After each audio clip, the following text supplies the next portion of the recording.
ನಮಸ್ಕಾರ ಸ್ನೇಹಿತರೆ, ಭಕ್ತಿ ವೈಭವ ಯೂಟ್ಯೂಬ್ ಚಾನಲ್ಗೆ ತಮಗೆಲ್ಲರಿಗೂ ಸುಸ್ವಾಗತ. ಸ್ನೇಹಿತರೆ, ಹಳದಿ ಕವಡೆಯನ್ನು ಪೂಜಿಸಿದ್ರೆ ನಿಮಗೆ ಹಣದ ಸಮಸ್ಯೆ ದೂರ ಆಗುತ್ತೆ ಅಂತಲೇ ಹೇಳ್ಬೋದು.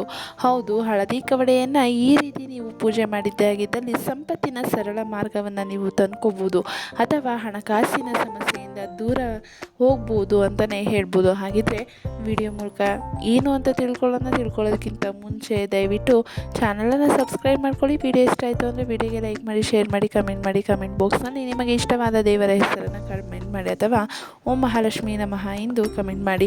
ಸ್ನೇಹಿತರೆ, ಭಗವತಿ ದೇವಿಯ ಆರಾಧನೆಯಿಂದ ಅಪಾರ ಸಂಪತ್ತನ್ನು ಮತ್ತು ಹಣವನ್ನು ಪಡೆದುಕೊಳ್ಳಬಹುದು.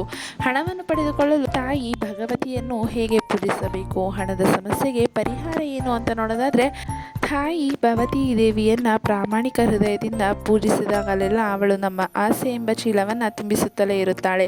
ಚೈತ್ರ ನವರಾತ್ರಿಯಲ್ಲಿ ಕೆಲವು ಕ್ರಮಗಳನ್ನು ತೆಗೆದುಕೊಂಡರೆ ನಾವು ತಾಯಿ ಭಗವತಿ ದೇವಿಯ ಕೃಪೆಯಿಂದ ಹಣವನ್ನು, ಸಂಪತ್ತನ್ನು ಪಡೆದುಕೊಳ್ಳಬಹುದು. ಆದ್ದರಿಂದ ನೀವು ಈ ಪರಿಹಾರಗಳ ಬಗ್ಗೆಯೂ ತಿಳಿದುಕೊಳ್ಳಬೇಕು. ಏಕೆಂದರೆ ಪ್ರಸ್ತುತ ಚೈತ್ರ ನವರಾತ್ರಿಯು ನಡೆಯುತ್ತಿದ್ದು ತಾಯಿಯ ಆರಾಧನೆಯಿಂದ ಅಪಾರ ಸಂಪತ್ತನ್ನು ಮತ್ತು ಹಣವನ್ನು ಪಡೆದುಕೊಳ್ಳಬಹುದು. ಹಣವನ್ನು ಪಡೆದುಕೊಳ್ಳಲು ತಾಯಿ ಭಗವತಿಯನ್ನು ಹೇಗೆ ಪೂಜಿಸಬೇಕು ಅಂತ ನೋಡೋದಾದರೆ, ಮೊದಲನೇದಾಗಿ ಈ ಪೂಜೆಯಿಂದ ಧನಲಾಭ ಆಗುತ್ತೆ ಅಂತಲೇ ನೋಡ್ಬೋದು.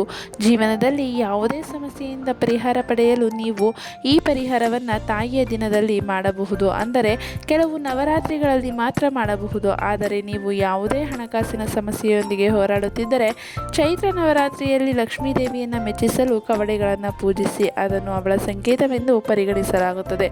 ಆದರೆ ಕಂದು, ಬಿಳಿ ಮತ್ತು ಕಪ್ಪು ಯಾವುದೇ ರೀತಿಯ ಕವಡೆಗಳನ್ನು ಆರಿಸಬಾರದು.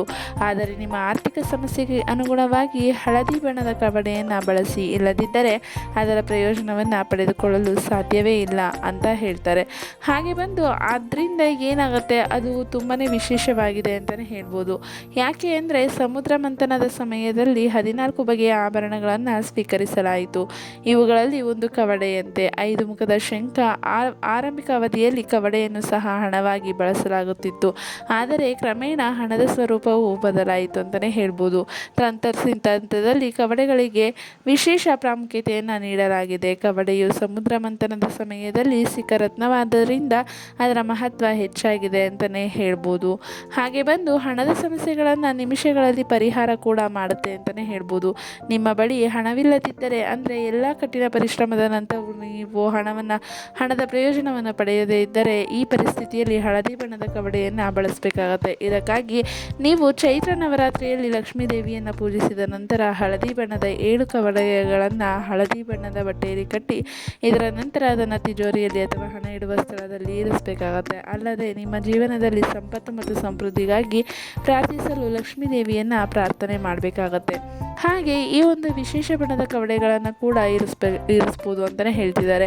ನೀವು ವ್ಯವಹಾರದಲ್ಲಿ ನಿರಂತರವಾಗಿ ಬಳಲುತ್ತಿದ್ದರೆ ಅಥವಾ ನೀವು ಕೆಲಸ ಮಾಡುತ್ತಿದ್ದರೂ ಆದಾಯ ಸಂಬಂಧಿತ ಸಮಸ್ಯೆಗಳನ್ನು ಪದೇ ಪದೇ ಎದುರಿಸುತ್ತಿದ್ದರೆ ಅಂತಹ ಪರಿಸ್ಥಿತಿಯಲ್ಲಿ ನೀವು ಮಾಡಬೇಕಾಗಿರುವುದು, ಚೈತ್ರ ನವರಾತ್ರಿಯ ಶುಕ್ರವಾರದಂದು 11 ಬಿಳಿ ಬಣ್ಣದ ಕವಡೆಯನ್ನು ಹಳದಿ ಬಟ್ಟೆಯಲ್ಲಿ ಕಟ್ಟಿ ನೀವು ಹಣವನ್ನು ಎಲ್ಲಿರಿಸುತ್ತೀರೋ ಅಲ್ಲಿ ಅದೇ ಸ್ಥಳದಲ್ಲಿ ಇಡಬೇಕಾಗತ್ತೆ. ನಂತರ ಲಕ್ಷ್ಮೀ ದೇವಿಯನ್ನು ಪೂಜಿಸಿ ಮತ್ತು ಆಕೆಯ ಬಳಿ ನಿಮ್ಮ ಆದಾಯವನ್ನು ಹೆಚ್ಚಿಸುವಂತೆ ಪ್ರಾರ್ಥನೆ ಮಾಡಬೇಕಾಗತ್ತೆ. ಇದರಿಂದ ವ್ಯವಹಾರದಲ್ಲಿ ಲಾಭವನ್ನು ಕೂಡ ಪಡೆದುಕೊಳ್ಳುತ್ತೀರಿ ಅಂತಲೇ ಹೇಳ್ಬೋದು. ನಂತರ ಪೂಜೆಗೆ ಸೂಕ್ತ ದಿಕ್ಕನ್ನು ಆಯ್ದುಕೊಳ್ಳುವುದು ಬಹುಮುಖ್ಯ. ಹೌದು ಸ್ನೇಹಿತರೆ, ಸಂಪತ್ತು ಮತ್ತು ಸಮೃದ್ಧಿಯ ಬಯಕೆಯನ್ನು ಪೂರೈಸುವ ಸಲುವಾಗಿ ಚೈತ್ರ ನವರಾತ್ರಿಯಲ್ಲಿ ಕವಡೆಗಳಿಗೆ ಮಾಡುವ ವಿಶೇಷ ಪೂಜೆ ಬಹಳ ಫಲಪ್ರದವಾಗಿದೆ. ನಿಮ್ಮ ಮನೆಯಲ್ಲಿ ಎಂದಿಗೂ ಹಣದ ಕೊರತೆ ಎದುರಾಗಬಾರದು ಎಂದು ನೀವು ಬಯಸಿದರೆ, ಯಾವುದೇ ರೀತಿಯ ಆರ್ಥಿಕ ನಷ್ಟವನ್ನು ಅನುಭವಿಸಲು ನೀವು ಸಿದ್ಧರಿಲ್ಲದಿದ್ದರೆ, ಇದಕ್ಕಾಗಿ ನೀವು 11 ಹಳದಿ ಕವಡೆಗಳನ್ನು ಹಸಿರು ಬಟ್ಟೆಯಲ್ಲಿ ಇಟ್ಟು ಮನೆಯ ಉತ್ತರ ದಿಕ್ಕಿನಲ್ಲಿ ಯಾರಿಗೂ ಕಾಣದಂತೆ ಇಡಬೇಕಾಗತ್ತೆ. ಇದನ್ನು ಮಾಡುವುದರಿಂದ ಭಗವಾನ್ ಕುಬೇರನು ನಿಮ್ಮ ಮೇಲೆ ತುಂಬ ಸಂತೋಷಗೊಳ್ಳುತ್ತಾನೆ. ಅವನ ಅನುಗ್ರಹದಿಂದಾಗಿ ಕುಟುಂಬದಲ್ಲಿ ಎಂದಿಗೂ ಹಣದ ಕೊರತೆ ಉಂಟಾಗುವುದಿಲ್ಲ.